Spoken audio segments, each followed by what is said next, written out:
Good morning, welcome to west plus affairs. और एक बार फिर से आपका स्वागत करते हैं। तो आज खबर है तुलसीदास जी के बारे में और उनकी चौपाइयाँ, विवाद क्या है और ये क्यों खबर के अंदर है, ये आपको ध्यान रखना है।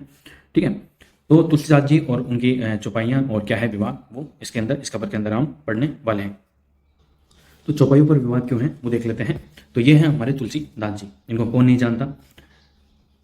ढोल गंवार शूद्र पशु नारी, ये इनकी चौपाई है। ढोल गंवार शूद्र पशु नारी सकल ताड़ना के अधिकारी। इसका अर्थ है ढोल गंवार शूद्र पशु और नारी ये सब शिक्षा के अधिकारी हैं। लेकिन विवाद क्या है? तो विवाद यह है, कई लोगों का मानना है कि ताड़ना शब्द का मतलब प्रताड़ना यानी कि कष्ट देना है। कुछ लोग ये भी कहते हैं कि ताड़ना शब्द का मतलब देखना, किसी के बारे में पता लगाना या सच पता करना होता है। तो यह है विवाद। फिर नेक्स्ट चौपाई जो है वो क्या है? अधम जाति में विद्या पाए भयम जता अहि दूध पियाए। तो इसका अर्थ है कि नीच जाति का मैं यानी कि खुद तुलसीदास जी विद्या पाकर ऐसा हो गया जैसे कि दूध पिलाने से सांप। और इसके ऊपर विवाद क्या है? तो चौपाई का अर्थ निकाला जाता है कि अधम या नीच जाति के लोगों को शिक्षा हासिल करने का अधिकार नहीं है। तो यह है विवाद। तो ऐसा तो कहीं नहीं है, हमारा संविधान भी यह नहीं कहता है कि किसी भी जाति को जाति के आधार पर शिक्षा से वंचित किया जा सकता है। तो यही तो हमारे संविधान की खूबसूरती है और इसका पूरा श्रेय डॉक्टर भीमराव अंबेडकर को और एम.एन. राव को दिया जाता है। नेक्स्ट जो चौपाई है वो है पूज्य विप्र शील गुणहीना शुद्र न गुण गण ज्ञान प्रवीणा।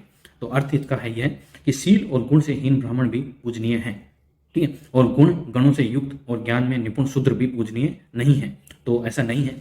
ये पहले प्राचीन काल की जो चौपाई है आज वर्तमान और आधुनिक काल के अंदर ये कहीं ना कहीं लागू नहीं होती है। विवाद क्या है? एक तबके को लगता है कि रामचरितमानस में तुलसीदास ने ब्राह्मणों को श्रेष्ठ बताया है और दलितों को नीचा दिखाया है, ठीक है। और चौपाई ये चौपाइयाँ कहाँ से ली गई है? तो रामचरितमानस से गीता प्रेस गोरखपुर से ली गई है। गोरखपुर कहाँ पर है? उत्तर प्रदेश में। और गोरखपुर सांसद कौन है? योगी आदित्यनाथ, और जो उत्तर प्रदेश के मुख्यमंत्री भी हैं। तो हमने देखा क्यों कौन सी चौपाई है, उनका अर्थ क्या है और विवाद क्या है वो हमने देखा।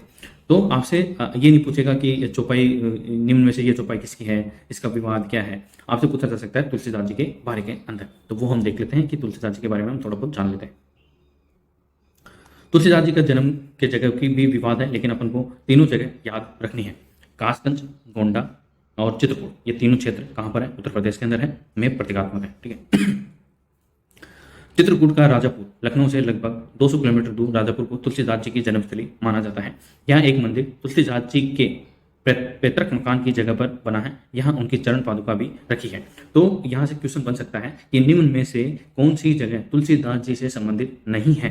तो कासगंज, गोंडा और चित्रकूट तीनों तो ऑप्शन में होंगे और चौथी ऐसी जगह होगी जो तुलसीदास जी के जन्म की जो जगह है उससे संबंधित नहीं होगा। तो वही हमारा आंसर हो जाएगा। तो पहला तो हो गया कासगंज, ठीक है। पहला तो हो गया चित्रकूट का राजापुर, ये हमने देख लिया। दूसरा है कासगंज का सोरो।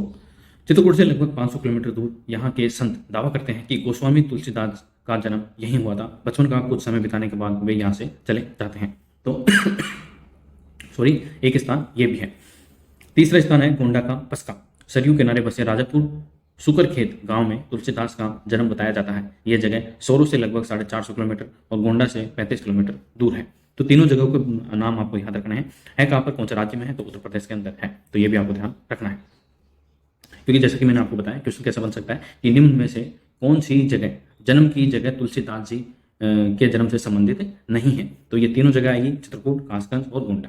चौथी जगह जो होगी वही हमारा आंसर हो जाएगा, ठीक है। उसके बाद है अब रामचरित जो मानस है वहां से जो चौपाई ली गई है वो कब निर्माण की गई थी और उसको बनाने में कितना समय लगा था, वो भी हम देख लेते हैं। 2 साल 7 महीने और 26 दिनों में लिखी गई थी रामचरित मानस। अब 2 साल 7 महीने और 26 दिन, इससे कुछ आपको याद आ रहा है? जो हमारे संविधान है उसके निर्माण में कितना समय लगा था, आप मुझे कमेंट बॉक्स में बता सकते हैं कमेंट करके। तुलसीदास जी ने अयोध्या में 1574 से रामनवमी के दिन रामचरितमानस लिखना शुरू किया था। रामचरितमानस में 12,800 पंक्तियां हैं, जो 1073 दोहों और 7 कांड में है। रामचरितमानस को आकार में छोटा होने के बावजूद महाकाव्य का दर्जा हासिल है। रामचरितमानस किसी ताम्रपत्र या किसी और चीज पर नहीं है, बल्कि कागजों पर ही लिखी गई है। इसे जापानी तकनीक से सुरक्षित किया गया है।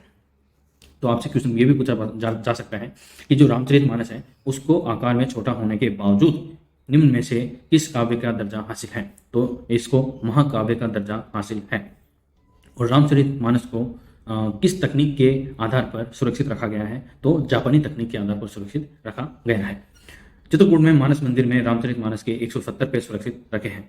ये चित्रकूट कहाँ पर है? उत्तर प्रदेश के अंदर है, ये भी आपको ध्यान रखना है। ठीक है, तो नेक्स्ट है रामचरितमानस और बयानों की राजनीति। देखिए, राजनीति तो होती ही रहती है, फिर चाहे वो मुद्दा कुछ भी हो। ये कौन है? तो ये है बीजेपी की ओर से गृह मंत्री। कौन है? अमित शाह। 5 जनवरी 2023 को त्रिपुरा में गृह मंत्री अमित शाह की रैली थी। यहाँ 16 फरवरी को वोटिंग है। अमित शाह ने मंच से ऐलान किया कि 1 जनवरी 2024 को राम मंदिर बनकर तैयार हो जाएगा। इसी बयान के बाद सारा विवाद शुरू हुआ। 11 जनवरी 2023 को बिहार के शिक्षा मंत्री चंद्रशेखर नालंदा विश्वविद्यालय के दीक्षांत समारोह में पहुंचे। ठीक है, दीक्षांत समारोह होता है कि फेयरवेल पार्टी आप कह सकते हैं। समारोह पहुंचे। मीडिया से बातचीत में उन्होंने रामचरितमानस को समाज को बांटने वाला ग्रंथ बताया। तो विवाद रहता है, इसीलिए हम पढ़ रहे हैं। 22 जनवरी 2023 को यूपी में सपा एमएलसी स्वामी प्रसाद मौर्य ने रामचरितमानस की कुछ चौपाइयों पर सवाल खड़ा कर बैन करने की मांग की। उनके खिलाफ यूपी, दिल्ली में कई जगह मुकदमे भी दर्ज हो चुके हैं। स्वामी प्रसाद मौर्य पर केस। ठीक है, तो यह है स्वामी प्रसाद मौर्य। 24 जनवरी लखनऊ की हजरतगंज कोतवाली में केस दर्ज किया गया। उनके खिलाफ ऐशबाग के शिवेंद्र मिश्रा ने शिकायत की थी। उसके बाद 25 जनवरी को चित्रकूट में स्वामी प्रसाद मौर्य और बिहार के मंत्री के खिलाफ केस दर्ज किया गया। 2 फरवरी मध्य प्रदेश के ग्वालियर में हिंदू महासभा ने मौर्य के खिलाफ केस दर्ज करवाया। मौर्य के अलावा 8 और लोगों को आरोपी बनाया गया। 5 फरवरी महादेव सेना नाम की एक संस्था ने स्वामी प्रसाद मौर्य के खिलाफ वेस्ट दिल्ली के पश्चिम विहार थाने में शिकायत दर्ज करवाई। तो अपन को इनके बारे में कुछ खास पता नहीं रखना है, आपको ध्यान रखना है तुलसीदास जी के बारे में, उनके जन्म के बारे में, ठीक है, और रामचरितमानस के बारे में कि किस तकनीक से सुरक्षित रखी गई है, ठीक है, और महाकाव्य का दर्जा प्राप्त है। दूसरा, तुलसीदास जी के जो जन्म की जगह का जो स्थान है उनके नाम आपको ध्यान रखना है, क्योंकि इन्हीं से क्वेश्चन आपके बच सकते हैं एग्जाम के अंदर। आई होप आपको ये वीडियो अच्छा लगा होगा। अगर वीडियो अच्छा लगा तो प्लीज़ वीडियो को लाइक करें, शेयर करें और चैनल को सब्सक्राइब जरूर करें। जैसा कि मैंने आपको बताया कि 2 साल 7 महीने और 26 दिनों में लिखी गई थी रामचरितमानस। तो जो संविधान है वो उसके निर्माण में कितना समय लगा था आप मुझे कमेंट बॉक्स में बता सकते हैं। Thank you.